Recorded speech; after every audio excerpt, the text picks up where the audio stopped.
But I don't think he's the GOAT. In fact, I think he is number three all time. Because the final entrance into this first inaugural class of the Hall of Bang are a duo.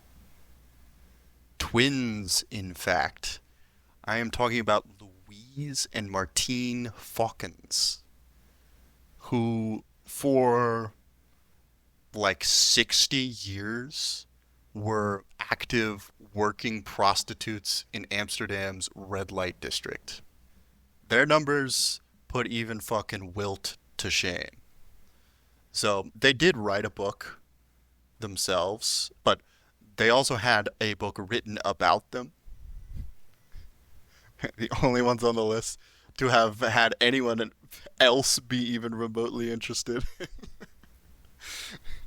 in their sexual exploits. But yeah, they have somebody else write a book about them, and they go through the numbers, and because they're actually, this is their business, so there's much more concrete records about how many people they have had sex with.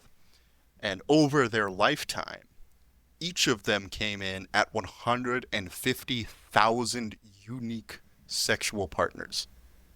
And this is only including what they do for work. Although I imagine, their personal lives probably don't call for a lot of. They get plenty of attention as is. I don't know if they're having sex with all kinds of men off the clock. Meters running if you're inside. So they lived interesting lives, though. Born in Amsterdam under Nazi occupation. They're both Jewish. And shortly after that, and when one of them, Louise, turns 19, she's married at this time. She has an abusive husband who is basically like garnishing her wages.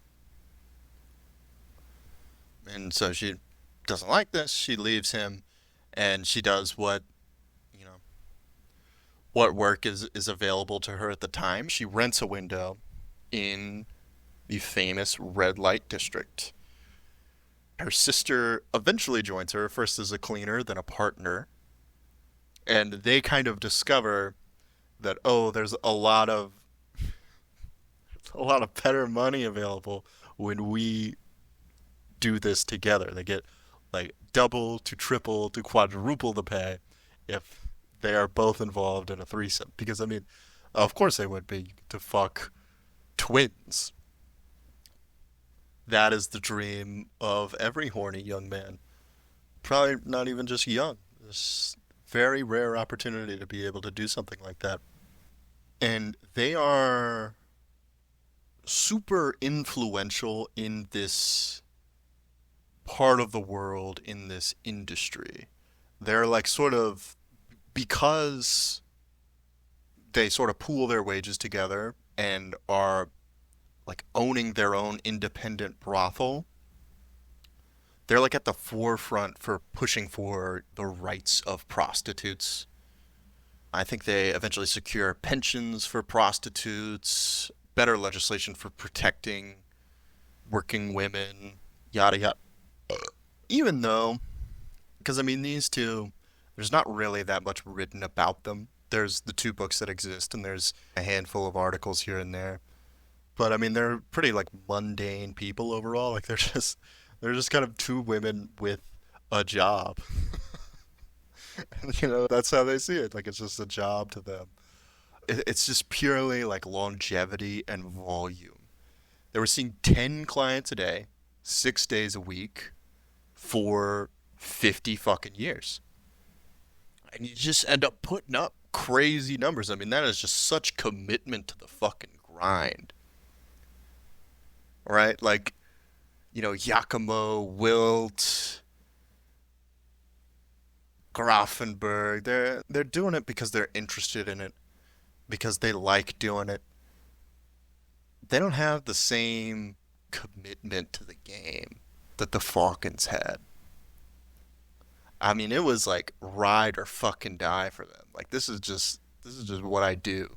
I get up, I take dick, I go to bed. That's fucking life, man. That's fucking life. And then finally, they are officially retired now. They're like in their early 80s, but they don't retire until they're like 70. Marti is the first one to retire, and she says the reason was bad knees. And you know what? That fucking checks out. I can't believe you lasted this long. The other one retires eventually for arthritis in her hands. Also checks out. And it's funny to me because they don't even really become famous until like years later, like after they've even retired. I think like 2014 they come out with their book. And that's a year after they retire.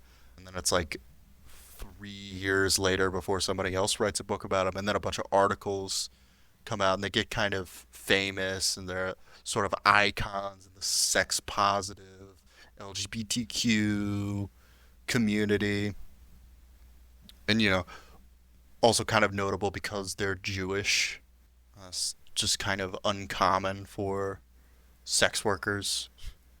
But just for sheer volume, for longevity, for true commitment to the game, my personal pick for the greatest bangers of all time, Louise and Martine Falcons. Just to wrap up, all in all, there are so many people who could really be considered for this honor. And maybe I'll do it again. Maybe somebody can do it next year. Introduce a few more names. So finally, our first five, well, I guess 6 names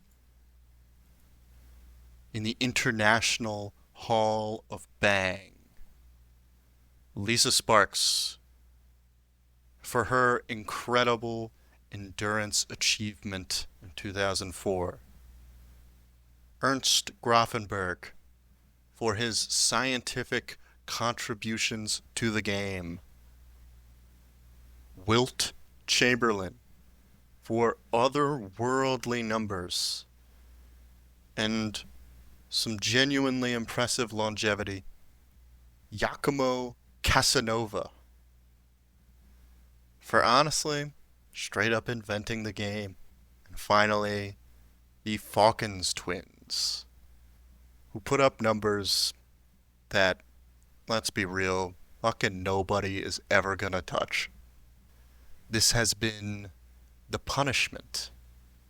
I am the host who shall not be named, reminding you all that you are absolutely fucked next season. Good night.